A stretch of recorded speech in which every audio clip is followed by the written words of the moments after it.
poco la idea de esta charla, de esta conversación, la propuesta que nos venimos haciendo es, vos en tu lado, yo en el mío, cada uno tiene su ámbito digamos, de acción. Vos estás por el lado de la tecnología en diversas facetas de esto, pero lo vamos a poner así, de la tecnología. Y yo por el lado del mundo empresa, ¿no? A mí me viene pasando que percibo que en el mundo empresa hay un cambio latente. El mío es el sector agro, ¿no? Interactúo con empresas del sector agro y veo que hay un cambio, hay algo que a nivel de propuesta de tecnología hay algo que está emergiendo. Nada ha logrado todavía tanto cambiar la empresa agro como para que diga, esta tecnología cambió lo que pasaba hace 5 años atrás y lo que pasa hoy. Pero sí que hay aportes, hay aportes más o menos interesantes, pero no hay un cambio así de lo que es la idea de empresa. Y sin embargo, en otras industrias sí lo veo. Veo que hay cambios importantísimos a nivel de las empresas en otras industrias que casi que están haciendo cosas diferentes que las que hacían hace 5 años. Y yo lo percibo, no sé si percibo, yo lo intuyo que esto va a pasar en la empresa agro, porque de hecho se están buscando cosas, hay muchas cosas que se están haciendo a partir de usar diferentes aportes o nuevas tecnologías, pero sigo con eso de que qué es lo que va a producir un vuelco en el concepto de qué es lo que hace la empresa, cómo genera valor, y bueno, y a partir de ahí empezamos a charlar y la invitación es, empecemos nosotros a charlar, hagamos de esto un ejercicio para ir pensando juntos y a ver qué nos sale. Qué Creo que sería, aporte de valor le podemos dar a la comunidad. Creo que sería una buena idea también contar brevemente cómo empieza esto, porque la realidad es que no se nos ocurrió hoy empezar a charlar de esto. No. La realidad es que nos conocemos hace muchos años, somos amigos hace muchos años y en los últimos años hemos empezado a tener con cierta frecuencia algunas charlas bastante interesantes, otras más descartables, pero sí,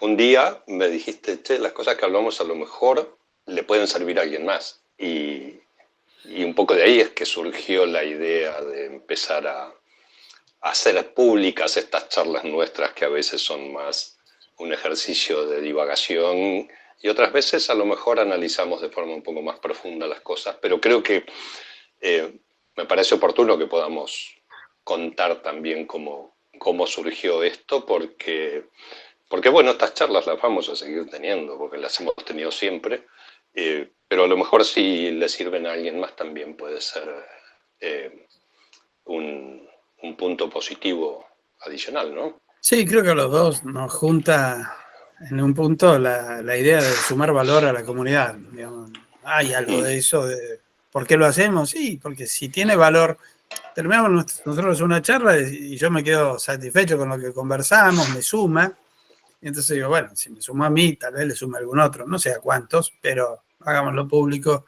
es la idea, tal cual lo dijiste, Pato. Bien. Y lo que venía diciendo de la empresa, del agro, de la tecnología, es un baile en el que venimos tratando de bailar hace muchos años. Fíjate que yo recuerdo siempre las épocas de finales de los 80, cuando la tecnología empezaba a estar un poco más presente en todos nosotros, porque hasta los 80 en realidad, pensemos en la tecnología que había en nuestras casas. ¿Qué había en tu casa en los 80? En el Mundial del 78, ¿qué había en tu casa en términos de tecnología? La tele, ninguna otra cosa más que la tele. En el 78 la tele, punto.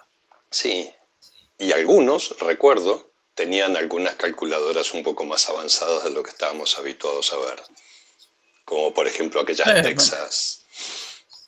Claro, yo me acuerdo de Mario, mi amigo Mario, no le voy a decir el apellido, tenía una Texas Instrument que eran todas lucecitas rojas, los números se armaban con lucecitas y la llevaba en una caja, o sea, entre una cosa y la otra llevaba Claro. una caja de herramientas y, y tenía las funciones de sumar, restar, multiplicar, dividir y creo que tenía raíz cuadrada. No estoy seguro de esto.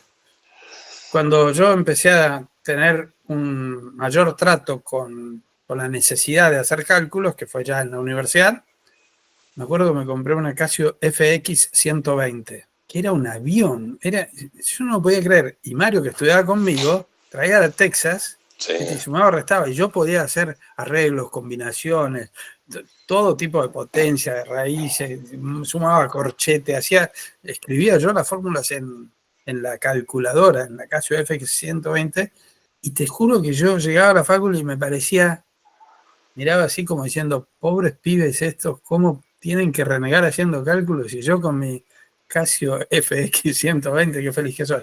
Esto puede haber sido año, y sí, 80, digamos, por ahí, 79, 80, sí, que sí, fue sí. que terminamos el colegio. Es que además la FX120 era el Ford Falcon de las calculadoras, era una cosa fácil de usar, robusta y extremadamente potente. Sí, Pero bueno, eso es lo que pasaba en la década del 80. La tecnología era mínima, como decís vos, teníamos un televisor y lo demás, cuando hablábamos de tecnología, era porque eran cosas más bien mecánicas, un lavarropas que era un motor con piezas sí, mecánicas y no mucho más. Pero ya promediando la década de los 80, pensá que cuando yo empecé la universidad, una de las materias que yo tenía era programación. Yo aprobé programación 1 y programación 2 sin haber visto jamás una computadora. claro. Porque el proceso era escribir a mano los programas. Me acuerdo que en ese momento uno de los lenguajes que se utilizaba era Fortran 4. Escribíamos a mano el programa, se lo entregábamos al profesor. El profesor se llevaba todos los programas en papel escritos por todos sus estudiantes, los llevaba al centro de cómputo de la universidad y 15 días después volvía y te decía el tuyo funcionó, el tuyo no, tuviste este error, pero nosotros no veíamos nunca la computadora. Esa aproximación a la tecnología en la década del 80 fue bastante vertiginosa. Cuando empezaron a llegar las computadoras primero a las empresas con la aparición de la Personal Computer de IBM y después cuando empezaron a animarse a llegar a las casas, que eso ya es un poco bastante después, ¿no? Pero la tecnología se nos metió muy rápido y en todo. O sea, me surge esta reflexión porque empezamos hablando de la tecnología en el agro, pero en realidad la tecnología se nos empezó a meter primero en todos lados. Claro. A mí, y como último dato histórico, bueno, yo soy ingeniero agrónomo y mi primera idea de necesidad de tener yo capacidad de procesar datos la tuve como ingeniero agrónomo y fue el año 93, me acuerdo perfecto, 1993, en la que me compré una computadora para procesar los datos de la campaña de soja del grupo CREA que yo asesoraba. Básicamente me daban planillas escritas a mano y yo las pasaba. En ese momento estaba la duda para mí si hacerlo en Excel o hacerlo en 4 Pro. Lo hice en Excel. Empecé a pasar, yo no sabía usarlo, contraté un muchacho que sí sabía, digamos, y empezó a pasar datos en Excel. Y tuve mi primer análisis de datos a partir de las tablas dinámicas de Excel, que nadie sabía de qué se trataba, este chico me enseñó, y para mí fue como la revelación, digamos, como llegar a Marte, más o menos así. Y inmediatamente fui a la regional del sur de Santa Fe, que es, digamos, a la cual pertenecía mi grupo CREA, y le pregunté a la secretaria si todos los grupos estaban haciendo lo mismo que acababa de hacer yo. Me dijo que no. Le digo, bueno, ¿vos me podés dar los datos y yo los proceso, digamos, para que queden? Y me acuerdo haber traído unas cuantas cajas de zapatos con multiplicidad de disquete. Y tenía de los dos. de los grandes y de los chiquitos. De los grandes y los de los muy grandes, sería así. Y eran datos de varias campañas. Entonces había algunos que estaban en Excel, otros que estaban en 4 Pro, otros que estaban en Lotus, si mal no recuerdo. Y yo tenía que pasar de DOS a Windows. Fue un trabajo titánico que me ayudó Martín, mi hermano. Me acuerdo que estuvimos días y días pasando así, uno por uno los datos, hasta que nos hicimos una base de datos de toda la región sur de Santa Fe, de los grupos CREA, en soja, y sumamos una cantidad de hectáreas poco creíble en ese momento, que teníamos como 600.000 hectáreas de datos de soja en distintas campañas. Y en ese momento fue el día y la noche en el manejo de información, o sea, el apoyo a la toma de decisiones, la confianza que me daba el haber procesado una cantidad tan grande de datos, era impresionante. Pero esto fue en 1993. 1993, hace nada, hace mucho, pero hace nada, son 30 años, ¿no? Sí. Pero recién ahí es como que... Y yo estaba medio solitario en esto, no es que yo era el único que manejaba datos, no. Pero sí, en el ambiente en el que yo manejaba, ninguno hacía eso que yo estaba haciendo y me sirvió y lo usé, te diría, casi por 10 años como una herramienta de diferenciación en mi oferta de valor profesional totalmente válida y vigente. ¿A partir de qué? Del uso de tablas dinámicas de Excel y pasar datos a mano de una planilla escrita en papel a mi computadora. Hoy ya no es más así, por supuesto, ¿no? Bien, dijiste, sí. Tecnología. Sí, tal vez uno de los cambios que a principios de los 90 también tuvo muchísimo impacto en lo que estás diciendo vos es el tema de las comunicaciones. Cuando todavía no usábamos Internet. O sea, estoy hablando de comunicaciones como el concepto de poder transferir datos de una computadora a la otra sin necesidad de grabarlos en un disquete y después pasar el disquete a la otra computadora para leerlos. Las redes de computadoras empezaron a ser más frecuentes hacia fines de los 80, 88, 89, 90 y se usaban bastante poco. Se hacían algunas redes en algunas empresas para conectar 3, 5, 10 o quizás más computadoras con el objetivo de facilitar fundamentalmente la transferencia de datos, porque eso que estás diciendo de la importancia de poder gestionar los datos en una tabla dinámica para poder explotarlos y poder tomar decisiones informadas a partir de los datos, de la información que producís con esos datos, se potencia enormemente cuando esos datos los podés compartir. ¿Sí? Y esa potencia la dio la posibilidad de transferirlos, de transmitirlos a través de un medio de comunicación como eran las redes. Hoy para nosotros es algo casi natural pensar en que tenemos que estar conectados. Pero claro, quienes no vivieron como vivimos nosotros la década del 80 y los inicios del uso de la tecnología de manera un poco más habitual, a lo mejor no son del todo conscientes de lo que es tener que trabajar con datos e información aislada para generar valor de forma comunitaria, como decía vos antes. Se hacía bastante difícil en esa época, ¿no? Pero bueno, se generaba poco. Ha ido evolucionando esto sin duda. Sí. Generaba poco, vos recién mencionabas los disquetes. Yo me acuerdo en aquella época, principios de los 80, yo trabajaba en una empresa que daba servicios para los centros de cómputo de los bancos. Y los centros de cómputo de los bancos en aquella época tenían una capacidad de cómputo que no era ni el 10% de lo que hoy puede hacer el celular de cualquiera de nosotros. Utilizaban, por ejemplo, discos rígidos removibles de una capacidad total de 5 megas. Y los discos removibles de 5 megas en aquella época era un recurso para el almacenamiento de datos que parecía casi infinito. Y hoy no es nada. Así que no, digamos, esas cosas indudablemente han ido cambiando muy rápido.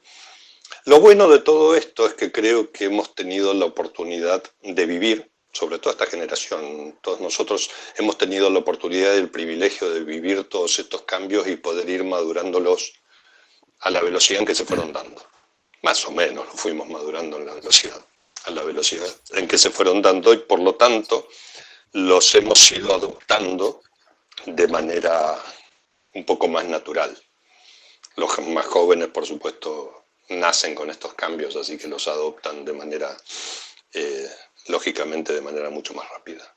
Pero nosotros recorrimos ese proceso y, en mi opinión, eso nos da una ventaja diferencial, que es entender por la experiencia del proceso del que fuimos testigos o algunos participamos, nos da la ventaja diferencial de saber a veces a priori por qué caminos nos conviene ir en el tema de aplicación de la tecnología.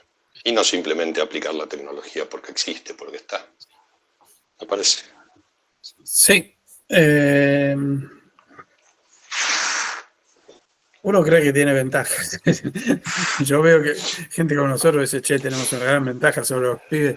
Yo siento que salimos a correr una carrera de 100 metros y mi hijo menor me saca 93 metros en esa carrera. Pero sí, sin dudas que creo que tenemos la responsabilidad de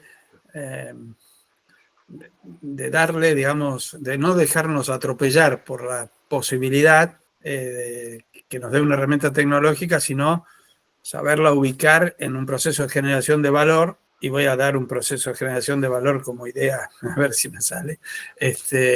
Hoy vos tenés una comunicación instantánea a nivel, además podés hacer un grupo y en cualquiera de las redes y te comunicás y vos armás un programa de qué hacer este fin de semana muy rápidamente. Nosotros teníamos que llamar por teléfono a nuestra primera simpatía dentro de un universo de posibilidades que figuraba en una lista, llamar así, hacer el contacto, a partir de eso empezar a generar todo, o sea, hacer un programa para salir un grupo de chicos y chicas un sábado era una gestión bastante interesante y bastante demandante, ¿no?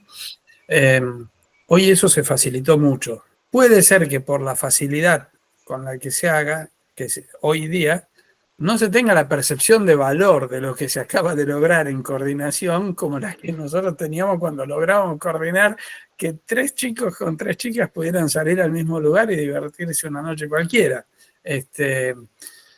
Bueno, pero a eso es lo que me sale decir.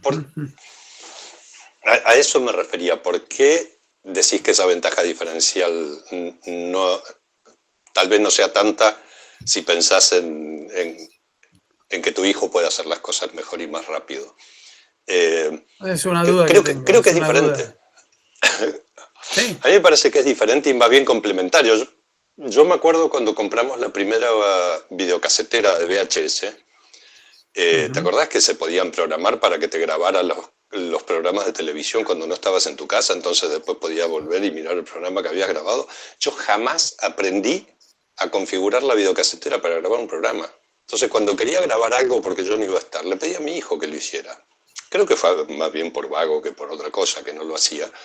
Pero lo que quiero decir es que para mi hijo fue una cosa totalmente simple y natural gestionar esa tarea en la videocasetera. Entonces fue un complemento, porque quien decidía qué es lo que se grababa o qué es lo que se iba a ver era yo.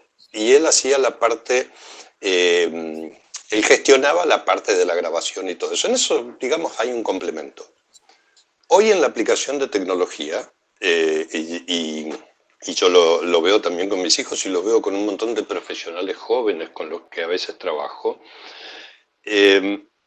la visión estratégica que tenemos nosotros, y digo, me estoy refiriendo a la visión estratégica que nos da el haber recorrido todo ese proceso de cambios en las últimas 3 o 4 décadas, a eso me refiero estrictamente. La visión estratégica que nos da todo eso, ellos no la tienen. Pueden conocerla como nosotros podemos leer historias de 100 años, pueden conocerla, pero la experiencia, esa memoria muscular de la que hablábamos hace un rato, ellos no la tienen y no la pueden incorporar de la misma manera que nosotros, porque no hay manera de que lo hagan viviéndolo. Lo que ellos tienen es algo que nosotros no tenemos, que es la facilidad y creo que de algún modo la intuición.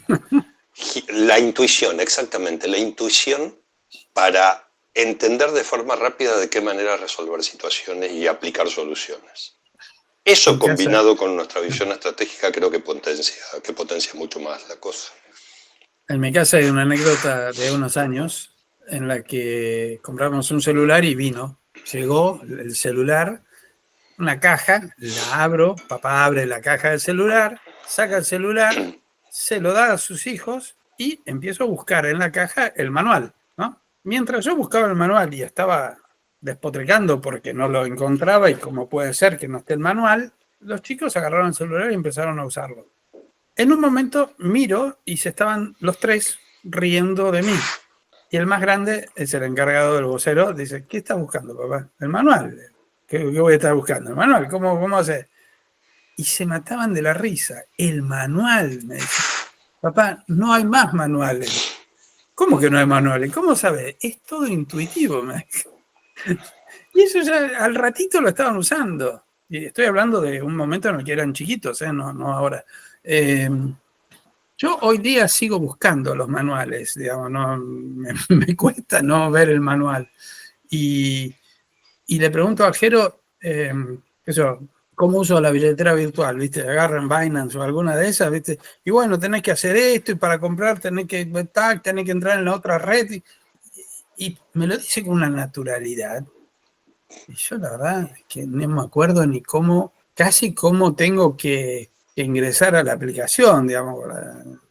No sé, sin dudas hay una diferencia importante. Ellos tienen algunas facilidades que yo creo que nunca voy a lograr y espero poder sumar valor, digamos, desde en el proceso de generación de valor de las empresas, la visión esa de cuál es el negocio, la visión de cuál es el valor de las personas en una organización, el impacto que tiene un liderazgo positivo o negativo dentro de la organización, no sé, como que voy buscando cuál es mi aporte de valor, porque tengo claro que dejarse avasallar por la tecnología no genera valor, no necesariamente genera valor. Promete sí, pero no sé si lo genera.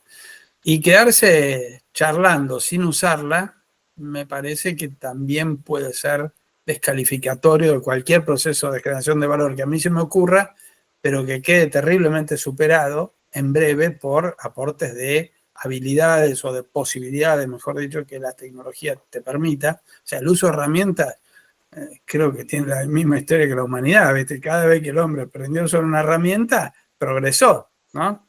Bueno, esto es lo mismo. La tecnología hoy es una herramienta y que yo me quede diciendo no va a servir. Voy a seguir comiendo carne cruda por no aceptar el invento del fuego, digamos, ¿no? Sí, déjame volver un poquito a tu experiencia con tus hijos y la compra del celular, porque bueno, me parece que de algún modo, o por lo menos de algún modo sí, a mí me responde, lo que te voy a decir me responde la problemática que planteaste. Esta relación que yo te decía antes, que creo que tenemos complementaria con las nuevas generaciones, donde nosotros tenemos mucho para aportar y ellos también, de algún modo creo que la podemos medir. ¿Sabes dónde me doy cuenta que esa complementariedad realmente existe? Cuando mis hijos me preguntan algo.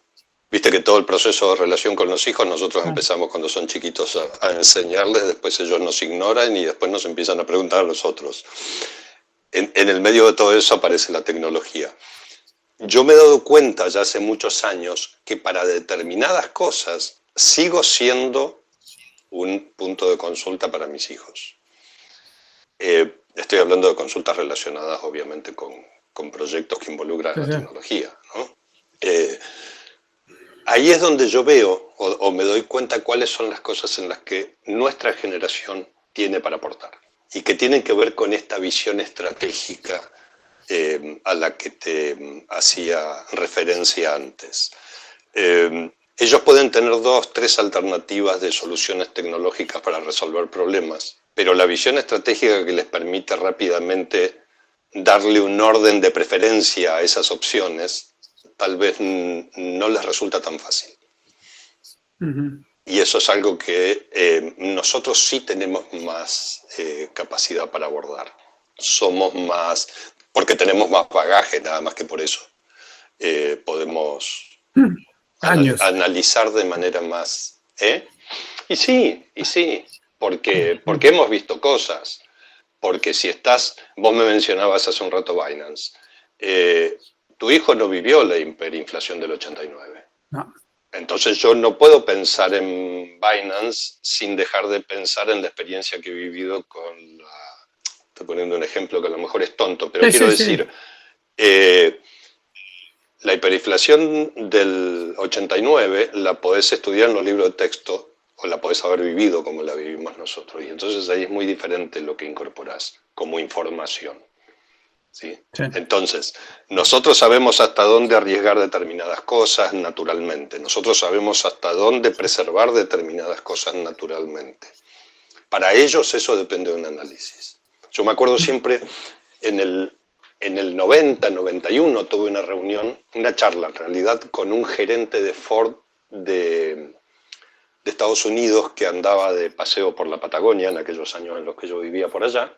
Yo trabajaba en Ford en ese momento, en una agencia de Ford, y él pasó por la agencia de visita y bueno, y estuvimos charlando un poco.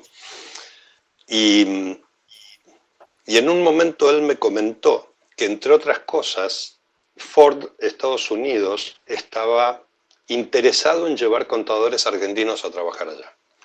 Y entonces le pregunté por qué, que no tienen contadores en Estados Unidos, que están buscando contadores argentinos. Y entonces él me explicó algo que no me olvidé nunca más, que es: los contadores argentinos tienen la capacidad de resolver mentalmente en segundos problemáticas que nosotros necesitamos analizar con papel y lápiz. Claro. Porque los contadores de países como Estados Unidos no vivieron una hiperinflación. Nosotros estamos acostumbrados, cualquiera ciudadano en Argentina está acostumbrado a hacer cálculos rápidos para saber si un precio le conviene o no le conviene. Porque nos hemos pasado la vida haciendo esas cosas. Ese es el contexto que yo digo que llevamos nosotros como bagaje y que nos permite resolver o abordar situaciones de manera diferente a lo que lo harían otras generaciones, y ni hablar de personas de otros países del mundo, que son muy diferentes a los nuestros. Bien. Hasta ahí vamos, pero, digamos, podemos en esta conversación decimos, che, no estamos fuera de la pista para siempre. Tenemos cosas para aportar y que en la sumatoria termine siendo mayor valor. Creo que el mayor valor es una necesidad siempre, y la empresa progresa en la medida que es competitiva a la hora de generar valor. Y desde hace un tiempo relativamente corto, un par de años, de la mano de la irrupción así violenta en el hogar de la inteligencia artificial, para los que la usamos así a nivel doméstico en distintas cosas, la vimos, se nos chocó, se nos presentó. Con mi hijo menor, yo me acuerdo como si fuera hoy, fines de noviembre creo que era fines de noviembre del 22, vi la noticia, me metí así como de curioso y le dije, che, mira esto porque es fantástico. Y a los 2 o 3 días ya estábamos suscriptos en OpenAI, y Heron había, sin tener ni idea de programación, simplemente por un desafío que nos pusimos, había generado un programa que era capaz de hacer un diseño de jardines a partir de datos que él le ponía, como la geolocalización, etcétera, y un par de criterios, y él no tenía ni idea, ni de diseño, ni de programación, ni de nada, pero sin embargo, a la semana, ponerle que nos habíamos suscrito al GPT, nosotros teníamos esa herramienta, que fue un divertimento, nada más, pero lo uso como ejemplo de decir, empezaron a pasar cosas muy rápidamente, y yo veo y vivo en que ya, digamos, hay industrias que han cambiado radicalmente su forma de trabajar, su forma de generar valor, y la competitividad que tienen frente a otras que no instrumentan nuevos procesos y cómo se sacan ventaja. Y yo digo, uy, esto hay que darle bolilla y tenemos que acompañar, esto es lo que yo digo, ¿no? Tenemos que acompañar desde la empresa el generar cambios, no solamente por incorporación de tecnologías que hagan determinadas cosas, sino por cambiar la cabeza, ¿no? Y de eso se trata, y en lo que estoy dando vueltas, decir, me doy cuenta de que no es cuestión solo de decir, usamos tal tecnología, sino que generar una adaptación a este nuevo medio en el cual la información fluye a velocidades increíbles, que la capacidad de relacionar datos es increíble. Y yo no tengo elementos, el que sabe sos vos, por eso siempre te busco para charlar a vos, de cómo manejar todas estas cosas, meterlas en digamos, en una fábrica de generación de valor, que es en una empresa, donde hay personas, donde no todas las personas van a tener la misma facilidad para incorporar rápidamente los conocimientos que hacen falta para dominar las tecnologías, pero también lo que estábamos hablando recién, de decir, che, está Gerardo, que no puede manejar esta tecnología con tanta facilidad como el pibe tal, pero que tiene la idea de cómo se genera valor, que tiene la idea de cómo proceder en una comunidad como para que tu empresa gane competitividad sin que le tiren misiles de cualquier lado. Bueno, en definitiva, cómo armar una empresa que genere valor, que sea competitiva y que aproveche todas estas herramientas. De eso, ese es el punto que me encantaría ir charlando, para lo cual me imagino que hay una etapa de empezar a reconocer qué tecnologías hay dando vuelta para que la empresa rápidamente diga, esto es algo para ir a buscar y tomar y empezar a ver cómo lo incorporamos a nuestro proceso de generación de valor. Eso es algo que me pica por dentro, es decir, yo no tengo ni idea. O sea, yo sé que ChatGPT no es una tecnología, digamos, pero es mi enchufe a inteligencia artificial es ese, para de contar, ¿no? Y digo, y esto no es nada, yo me doy cuenta que no es nada, pero ¿cómo hago? Bien, eso no sé cómo instrumentar esta parte. Creo en próximas charlas vamos a tener que ir abriendo diferentes temas que corren en paralelo, porque veníamos hablando de la complementación entre generaciones, ¿sí? Veníamos charlando de lo que pasa con tu hijo, lo que pasa con mis hijos, lo que pasa con generaciones más jóvenes, pero ahora que metés la empresa y metés la necesidad de cambio, en principio se me ocurre una bifurcación acá, y tal vez terminen siendo más ramas y no solo dos. Pero sí creo que en el futuro, en próximas charlas, vamos a tener que hablar, por un lado, de educación, porque es clave, creo que es central hablar de educación cuando estamos hablando de estos procesos. Y por otro lado, tenemos que hablar de transformación digital. Y bueno, charlar un poco y ver si llegamos a una definición común de qué es lo que entendemos por transformación digital. Porque hoy hay empresas que hacen transformación digital o adoptan procesos de transformación digital seriamente, y para otros la transformación digital es reemplazar los cuadernos por computadoras. Ahí creo que tenemos dos temas en los que vamos a tener que meternos en próximas charlas, porque son temas que, te confieso, yo hay cuestiones que no las tengo del todo claras, pero bueno, como nos pasa siempre, cuando nos ponemos a charlar y nos presentamos enfoques diferentes, a veces llegamos a algún punto en común. Pero creo que son dos elementos clave, por un lado la educación y por otro los procesos de transformación digital que como decías, ponen el caballo delante del carro.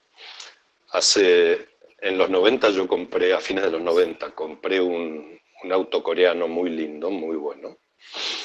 Y una vez noté que dejaba de encenderse la luz blanca atrás cuando ponía la marcha atrás. Lo llevé al concesionario oficial y me dijeron, sí, es el bulbo, hay que cambiar el bulbo de la marcha atrás.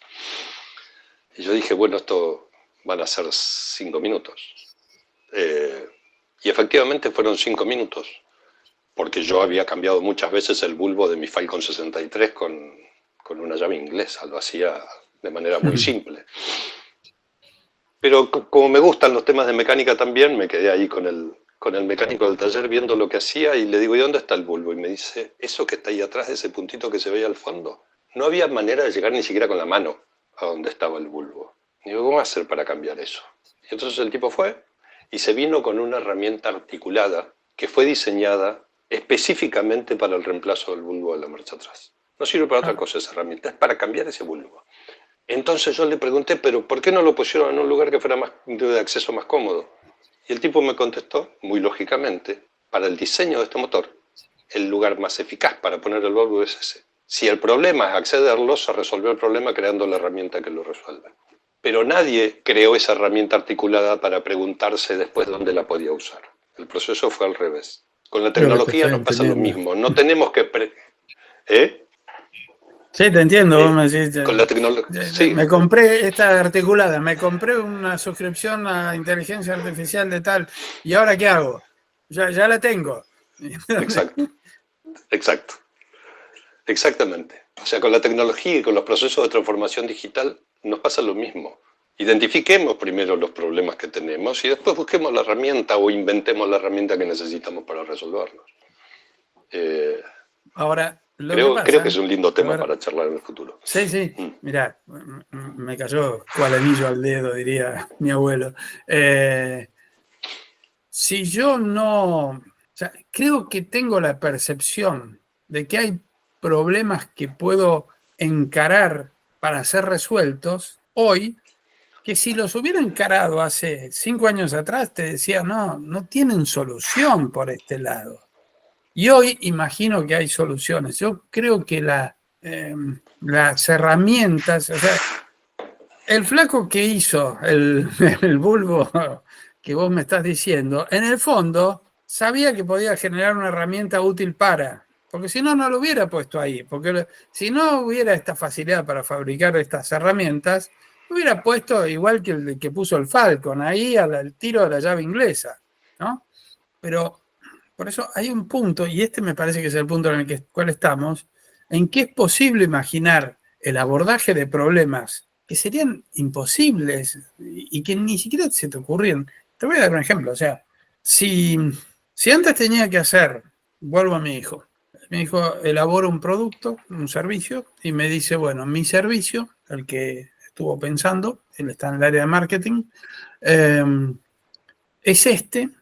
Lo único que voy a necesitar clientes que me puedan pagar tanto, porque elaborar este producto para un cliente me va a llevar una semana, ¿no? Y en una semana, por 4 semanas, tengo que cobrar tanto. Me parece que no me lo va a pagar nadie a esto. Entonces yo lo miré y le dije, bueno, la solución no es cobrar más caro, sino es hacerlo en lugar de 7 días, hacer lo mismo en un día. Y me miró con una cara de odio terrible, pero no me dijo, no se puede, se fue. Y al otro día vino y me dijo, ya lo resolví. Porque él sabía que podía meterse a usar herramientas de inteligencia artificial en este caso, que le permitieron encontrar la solución a cómo producir el mismo servicio en 7 veces menos tiempo de lo que se le había ocurrido el día anterior, ¿no? Y terminó teniendo en 1, 2, 3 días el mismo producto, con el mismo valor, pero un costo sustancialmente menor porque le lleva muchísimo menos tiempo. Y se lo pudo ofrecer a sus clientes y él está chocho. Entonces, ¿para qué hice todo este biribiri? Para decir, me parece que hoy la empresa sabe que existen herramientas. Entonces, por ahí hay problemas que nunca antes nos planteamos porque teníamos que, hay que duplicar la planta de gente para trabajar y hacer el doble de lo que estoy haciendo, hay que multiplicar por 2 la cantidad de gente. Y hoy en una de esas no es esa la respuesta, ¿no? En una de esas es, ¿y si redefinimos procesos y usamos tecnología que nos permita cambiar el sentido económico de la variable tiempo, porque te lo hace en infinitamente más rápido, digamos, de lo que uno hubiera hecho? Bueno, no sé, me cuesta bajarlo a tierra, pero es parte de mi planteo. Decir, la empresa hoy se encuentra en que puede abordar problemas que antes le parecían inabordables con un concepto totalmente distinto. y que le puede llegar a abrir las puertas de productividad a niveles insospechados. No sé si te dije. Sí, sí, no, coincido en parte con vos. Es cierto que hoy existen herramientas que facilitan las cosas y por sobre todo nos permiten ahorrar tiempo. La variable tiempo es una variable clave en los negocios. Entonces, es cierto, hoy hay herramientas que permiten ahorrar tiempo. ¿En qué no coincido del todo? En esto de saber que hoy existe la posibilidad de resolver problemas que antes no existían. Yo creo que el resolver problemas es la historia de la humanidad. Si no, no existirían las pirámides de Egipto. Insisto, creo que la historia de la humanidad ha sido una historia de enfrentar problemas y buscar la manera de resolverlos. Y de esa manera, un día aparece el fuego, otro día aparece la rueda, y otro día aparece la máquina, las máquinas de encriptado en la Segunda Guerra Mundial. En fin, un montón de cosas que fueron apareciendo como solución a problemas que se plantearon y que había que resolver. Hoy tenemos más herramientas, sí, cada vez tenemos más herramientas adecuadas. Pero los procesos de transformación digital no son cosas de hace 2 años, son cosas de hace 40. ¿Sí? Que hoy se haya puesto más de moda el término puede ser, pero hace 40 años hacía transformación digital. Cuando la banca empezó a utilizar sistemas automatizados, hizo procesos de transformación digital. Y estamos hablando de hace 40 años. Entonces, ese tipo de cosas es verdad que existen y que hoy nos resuelven más rápido. Pero cuando apareció el correo electrónico en los 80, también creímos de la misma manera que hoy que habían surgido cosas que antes era imposible de resolver. ¿Por qué? Porque son cosas novedosas, son cosas eficientes y son cosas que además se pueden socializar, es decir, se pueden poner a disposición de la sociedad casi sin restricciones. Esto nos llevaría a hablar también de las experiencias negativas en todos estos procesos de transformación. Ayer estaba mirando una serie que transcurre en los 80 y en una de las escenas uno de los personajes dice, bueno, me voy porque tengo que devolver las películas que alquilé. ¿Te acuerdas cuando ibas a Blockbuster o al videoclub a alquilar películas y las tenías que devolver y muestran en la escena además que cuando la devuelve le cobran un cargo adicional porque no estaba rebobinada? Sí. Esas cosas las hemos olvidado y son cosas que forman parte de este proceso también, me parece. O sea, bienvenidas las herramientas que vienen a resolvernos problemas, pero siempre el análisis del problema y la búsqueda de la solución sigue estando en nuestra cabeza, sigue siendo parte de nuestros procesos de análisis y de búsqueda de mayor eficiencia en los procesos de negocios o en lo que sea, ¿no? Estoy de acuerdo, coincido, bien, solo que de pronto a mí en algunos momentos me agarra el ataque de angustia de pensar que mientras yo estoy como madurando, como viendo qué pasa, hay competidores que ya le encontraron la vuelta y que están desarrollando esa herramienta para sacar el bulbo de la luz de marcha atrás del auto y que cuando yo llegue a darme cuenta que me hace falta otra herramienta, ellos van a estar haciendo 16 autos por día porque tienen la llavecita y lo hacen en un rato. Y entonces me parece que el acceder desde la pregunta a la tecnología, desde el poder reformular procesos que asumen que el tiempo de los profesionales es una variable casi que inelástica, digamos, para hacer tales cosas hace falta tanto tiempo, ¿no? Entonces digo, ¿y si pasa que hay industria o hay empresas, hay competidores que esto ya lo vieron, lo están desarrollando y logran finalmente tener una herramienta que supere estas cosas? ¿Cómo hago yo en una competencia tan ágil, no sé, tan demandante de resultados? Vos competís, la empresa compite y la que no compite se va rápido, queda fuera digamos, de posibilidades de hacer negocios. posibilidad de desarrollarse. Yo veo que las empresas crecen a ritmo impresionante, las empresas grandes cada vez son más grandes. Voy a decir, ¿qué tienen? Y están usando cosas que los otros no. Entonces, eso es lo que me desafía y lo que, de alguna manera, que es mi propuesta, es decir, generemos un espacio para todos los que en nuestra edad, como diría el presidente, no la ven todavía, no la ven que hay algo que ya nació, que está creciendo, que es como que vos tenés, no sé, voy a usar mi vieja ejemplo, vos tenés un huevo en tu casa y le das calor, es un huevo dinosaurio, ¿no? Y vos le das calor, ¿viste? Nace un día, tenés un dinosaurito así, vos decís, qué lindo, qué simpático, y empieza a crecer, o sea, ¿cuándo vos podés dominar? O sea, ahí, chiquitito, si no, después se te hace grande, ya no lo podés dominar más. Entonces, no sé si fue bueno el ejemplo, pero la idea es decir, mirá, para domarlo, esto va a crecer muy rápido. Esto yo veo una velocidad infernal. Cuando la empresa le encuentra el sentido, tiene una potencialidad de cambiar sus niveles de productividad en casi todos los escalafones muy grande, y me parece que la que agarró gimnasia y agarró vuelo, después es muy difícil de competirla, ¿sí? Entonces, nosotros que no tenemos ese natural,